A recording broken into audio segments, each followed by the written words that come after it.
कहते हैं कि तंत्र विद्या दो तरह के इंसानों को बर्बाद करती है। एक वो जो मजाक मजाक में हाथ डालते हैं, और दूसरे जो इसे अपना पूरा जीवन बना लेते हैं। निखिल दूसरी किस्म का था। रात का सन्नाटा फैला हुआ था।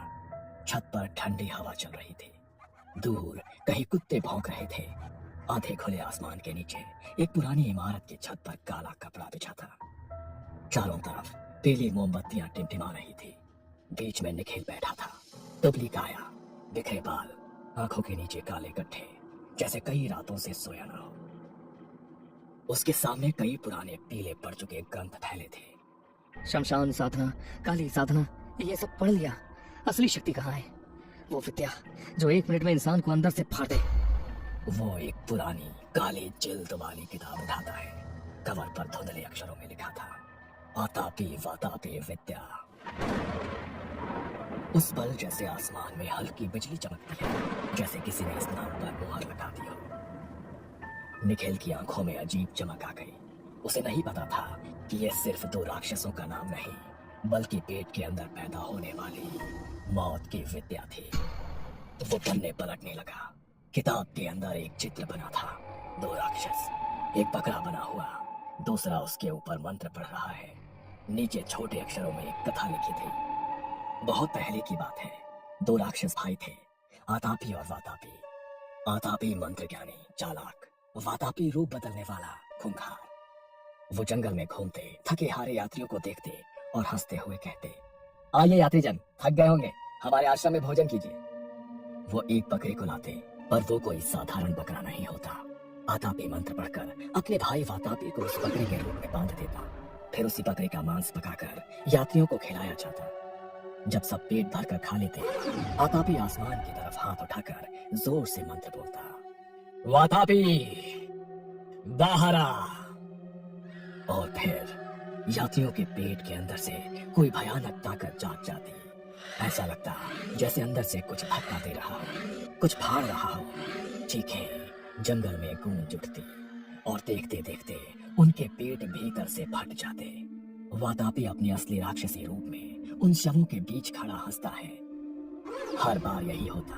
आतापी खाना खिलाता, वातापी पेट के अंदर से मारता और दोनों भाई उनकी दौलत बांट लेते। कहानी यही खत्म नहीं होती। एक दिन उन्हीं रास्तों से महर्षि अगस्त्य गुजरे। उन्हें भी उसी तरह भोजन का निमंत्रण दिया गया। आज तो बहुत बड़ा शिकार हाथ लगा है। महर्षि अगस्त्य शांत स्वभाव से बैठे रहे। उन्होंने बिना हिचकिचाए पूरा मांस खा लिया, आंखें बंद कर ली, जैसे साधारण भोजन हो। जब वो खा चुके, आतापी वही पुराना मंत्र दोहराया, वातापी बाहर आ। जंगल एक क्षण को सन्नाटे में डूब गया। कुछ नहीं। आतापी की मुस्कान धीरे धीरे डर में बदल गई। उसी समय महर्षि अगस्त्य ने आंखें खोली और बहुत शांत पर गूंजती आवाज में कहा, तो वातापी कहलाता है, पर आज से जीर्णो भव, तो बच चुका है। महर्षि की तपस्या और दिव्य शक्ति से वातापी उनके भीतर ही भस्म हो गया। वो न बाहर आ सका, न फिर किसी को खा सका। सबने समझा वातापी की कथा यहीं समाप्त हो गई। निखिल ने यह कथा पढ़कर किताब बंद कर दी। उसके होठों पर हल्की मुस्कान आ गई। तो ये विद्या पेट के अंदर काम करती है, अंदर से मारती है। कितनी कितनी खूबसूरत मौत है। किताब के अगले पन्ने पर एक नया शब्द चमक रहा था, सूक्ष्म वातापी। कलयुग में शरीर नाजुक है, पर लालच उतना ही मजबूत। जो वातापी विद्या सीखेगा, वो बिना किसी हथियार के सिर्फ भोजन के जरिए लोगों को मार सकेगा। अब किसी राक्षस को बकरे में बदलने की जरूरत नहीं। अब बस भूखे इंसान चाहिए। निखिल की सांसें तेज होने लगी। लोग तो खुद चलकर आएंगे मंदिर में प्रसाद के बहाने। कुछ दिनों बाद सुबह के समय कस्बे के पुराने मंदिर के बाहर मेला सा माहौल था। घंटियां बज रही थी। लोग दर्शन के लिए लाइन में खड़े थे। मंदिर के गेट के पास एक नया स्टॉल लगा था। निखिल भोग प्रसाद सेवा, मुफ्त खिचड़ी हलवा। भूखे प्यासे थके हारे लोग लाइन में लगकर वही प्रसाद ले रहे थे। निखिल मुस्कुराते हुए कटोरों में खिचड़ी परोस रहा था। जब भी कोई कटोरा उसकी तरफ आता, वो उसमें थोड़ा सा काला चूर्ण छिड़क देता और मन ही मन कुछ बुदबुदाता। जितने कौर उतने खाओ, जो भी ये खाए उसमें मेरा वातापी बस जाए। अरे भैया पूरा दिन गाड़ी चलाता हूँ, पेट खाली था। भगवान आपका भला करे, अच्छा किया मुफ्त प्रसाद रख दिया। राजू ने बिना सोचे 2 बड़े कौर मुंह में डाल लिए। उसे क्या पता था कि वो खाना नहीं, एक अदृश्य राक्षस निकल चुका था। उसी रात बस डिपो के पीछे सुनसान कोने में राजू जमीन पर बैठा था। उसका चेहरा पीला पड़ चुका था। ये कैसी जलन है, खिचड़ी में क्या डाला था? उसने अपने पेट पर हाथ रखा। अचानक उसे लगा जैसे पेट के अंदर कुछ सरक रहा है, जैसे कोई चीज त्वचा को अंदर से ठेल रही हो। उसका सांस लेना मुश्किल हो गया। तो कोई है, पेट फट रहा है, बचाओ! उसकी चीख सुनने वाला वहां कोई नहीं था। कुछ ही देर में सब खत्म हो गया। सुबह उसकी लाश मिली, पेट के अंदरूनी हिस्से से जैसे जोरदार दबाव पड़ा हो, पर बाहर कोई हथियार का निशान नहीं। शहर के शमशान घाट पर राजू की चिता तैयार हो चुकी थी।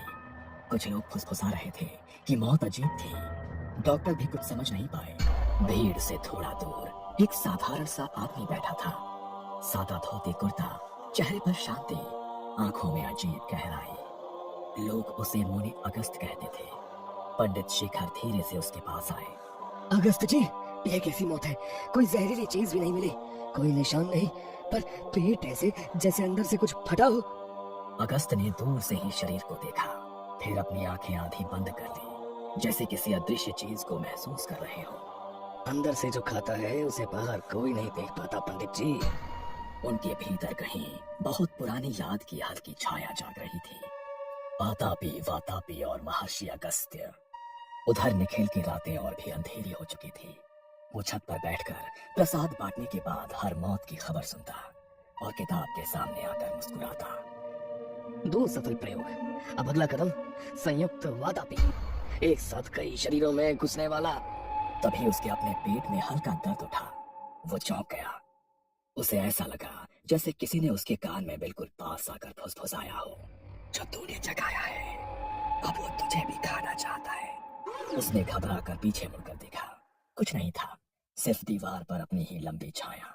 पर कुछ पल के लिए उसकी छाया के पेट वाले हिस्से में अजीब सी हलचल दिखी। फिर सब कुछ सामान्य हो गया। अब निखिल की योजना और बड़ी हो चुकी थी।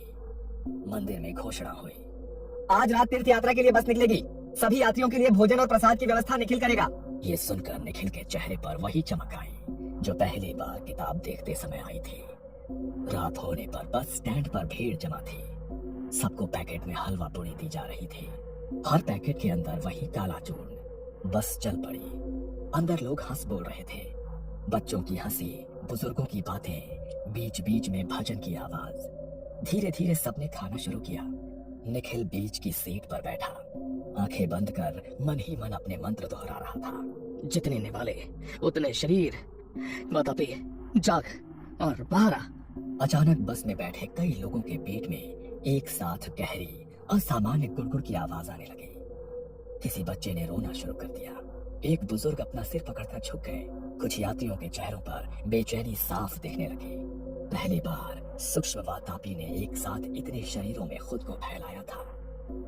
उसी समय सड़क के बीचों बीच आगे एक आदमी दिखा, मुनि अगस्त। बस के सामने खड़े होकर उन्होंने अपना हाथ उठा लिया। ड्राइवर घबरा गया और जोर से ब्रेक लगा दिए। बस झटके से रुकी। अरे बाबा जी, जान लेनी है क्या? बस रुकी तो सभी लोग हिल गए। कई लोग पेट पकड़कर कराहने लगे। निखिल ने खिड़की से बाहर झांक कर देखा। सड़क पर खड़े मुनि अगस्त सीधे उसकी तरफ देख रहे थे। उनकी आंखों में कोई डर नहीं था, सिर्फ पहचान थी, जैसे वो बहुत पहले से उसे जानते हो। कितने शरीरों में कितनी भूख भरोगे निखिल? बस के भीतर सन्नाटा छा गया। कुछ यात्रियों ने हैरानी से निखिल को देखा, कुछ बाहर खड़े साधु को। सबको बस इतना महसूस हो रहा था कि उनकी सांसें भर रही है। पेट के अंदर कुछ गड़बड़ है। लोग बस से उतरने लगे। सड़क के किनारे सभी जमीन पर बैठ गए। कोई कराह रहा था, कोई पानी मांग रहा था। निखिल बाहर आया और क्रोध से भरकर बोला, तुम कौन होते हो बीच में आने वाले? ये मेरी साधना है, मेरी विद्या, आतापी बतापी विद्या। इसके सामने किसी ऋषि की पुरानी कहानी नहीं चलती। कहानी नहीं, इतिहास है, जिसे तुम्हारे जैसे लोग दोबारा दोहराना चाहते हैं। पर याद रखो, वातापी को पहले भी बचाया गया था और आज फिर बचाया जाएगा। यात्रियों के पेट की आवाजें और तेज होने लगी। कुछ लोग दर्द से चीखने लगे। वातापी, सबके अंदर से बाहर आ! ऐसा लगा जैसे हवा अचानक भारी हो गई हो। कई यात्रियों के मुंह से हल्का सा काला धुआं निकलकर ऊपर की तरफ उठने लगा। वो धुआं एक जगह जमा होता गया और धीरे धीरे एक भयानक विशाल पेट उभरे हुए राक्षसी आकार में ढलने लगा। आंखें नजर नहीं आ रही थी, पर उसकी भूख महसूस हो रही थी। वो धुआं राक्षस सड़क के ऊपर मंडरा रहा था। उसके भीतर से पतली पतली काली लताएं निकलकर यात्रियों के पेट की ओर लौटती दिख रही थी, जैसे उनके अंदर बाहर के बीच कोई अदृश्य डोर बंधी हो। ये सूक्ष्म वातापी का रूप था, जो अब एक साथ कई लोगों के पेट से जुड़ा हुआ था। मुनि अगस्त ने सड़क की मिट्टी की एक चुटकी उठाई, अपने अंगूठे को हल्का सा काटकर उस मिट्टी पर अपने खून की एक बूंद टपका दी और फिर आंखें बंद कर ली। हे यज्ञनी, जिसे इन शरीरों ने निगला उसे मैं स्वयं ग्रहण करता हूँ। वातापी, तू फिर से मेरे अंदर आ। ये कहते हुए धुएं की काली लताएं यात्रियों से हटकर अब अगस्त की तरफ मुड़ने लगी। ऐसा लग रहा था जैसे वो राक्षसी धुआं उन्हें निकलने की कोशिश कर रहा हो। तो तुम क्या कर रहे हो? वो तुम्हें भी फाड़ देगा। अगस्त का शरीर कांपा। उनके पेट के आसपास हल्का फुलाव दिखा, जैसे भीतर कोई संघर्ष चल रहा हो, पर उनकी आंखों में अजीब सी शांति थी। उन्होंने आंखें खोलकर उस धुएं की आकृति को खोलते हुए ऊंची आवाज में कहा, वातापी, जीर्णो भव, दूसरी बार ही तुझे हजम कर लिया गया है। जैसे ही उनके शब्द पूरे हुए, धुएं के उस राक्षसी रूप में दरारें पड़ने लगी। वो बिखरने लगा। उसके भीतर की काली लताएं टूट टूट कर अलग हो गई। यात्रियों के पेट की आवाजें अचानक थम गई। लोग वहीं जमीन पर गिर गए, हांफते हुए पर जिंदा। धुआं छोटे छोटे टुकड़ों में बिखर कर नीचे गिरा और सड़क की मिट्टी में समा गया, जैसे जमीन ने उसे अपने अंदर खींच लिया हो। निखिल घुटनों के बल बैठ गया। डर और सदमे से उसकी आंखें फैली हुई थी। ये कैसे? मैंने तो सिर्फ किताब से मंत्र पढ़े थे। मैं तो उसे जिंदा कर रहा था, पर वो तो मुझे निकालने लगा था। तू सोच रहा था तू वातापी को इस्तेमाल कर रहा है, पर असल में वो तुझे धीरे धीरे खा रहा था। निखिल, तूने जितने लोगों को खिलाया, हर प्रयोग में तेरी आत्मा का थोड़ा थोड़ा हिस्सा भी उसी से बंधता गया। निखिल का चेहरा पीला पड़ने लग गया। उसका शरीर ठंडा होने लगा। उसकी आंखें बोझिल हो गईं। अचानक उसके अपने पेट में एक आखिरी तेज झटका हुआ। उसने चीखने की कोशिश की, पर उसके गले की आवाज नहीं निकली। वो वहीं सड़क पर गिर पड़ा। सड़क की लाइट की पीली रोशनी में ऐसा लग रहा था जैसे उसकी देह के पीछे पड़ी छाया का पेट वाला हिस्सा धीरे धीरे धुंधला हो रहा हो, जैसे किसी ने उसकी परछाई के अंदर से कुछ खा लिया हो। लोग धीरे धीरे संभलने लगे। कुछ यात्रियों ने कांपते हाथों से अगस्त के पैर छू लिए। बाबा, ये सब क्या था? भूख कहानियों की भी होती है और राक्षसों की भी। समस्या तब शुरू होती है जब इंसान दोनों को बिना समझे अपने अंदर भरना शुरू कर देता है। सुबह होते होते सड़क सामान्य हो चुकी थी। वाहन चलने लगे। लोग अपने अपने काम पर जाने लगे। सिर्फ सड़क के किनारे एक छोटा सा चबूतरा बन गया, जहाँ कुछ लोग चुपचाप हाथ जोड़कर खड़े हो जाते थे, बिना जाने कि वहाँ क्या हुआ था। मुनि अगस्त भीड़ में खो गए। किसी ने ये नहीं पूछा कि वो कहाँ से आए थे और कहाँ जा रहे हैं। उसी रात निखिल की पुरानी छत पर हवा थोड़ा ज्यादा ठंडी थी। किताब अब भी वहीं पड़ी थी जहाँ निखिल उसे छोड़कर गया था। धीरे धीरे उसके पन्ने खुद ब खुद हिलने लगे, जैसे कोई अदृश्य हाथ उसे पलट रहा हो। कवर पर लिखा नाम, आतापी वातापी विद्या, धीरे धीरे धुंधला पड़ने लगा, जैसे कोई उसे मिटा रहा हो। आखिरी पन्ने के कोने पर हल्के से शब्द जैसे उभर आए, भूख कभी सच में नहीं मरती। फिर सब शांत हो गया। तो ये थी कहानी कलयुग के निखिल की और उस प्राचीन वातापी की, जिसे एक बार महर्षि अगस्त ने और आज के समय में मुनि अगस्त ने पेट के अंदर ही खत्म कर दिया।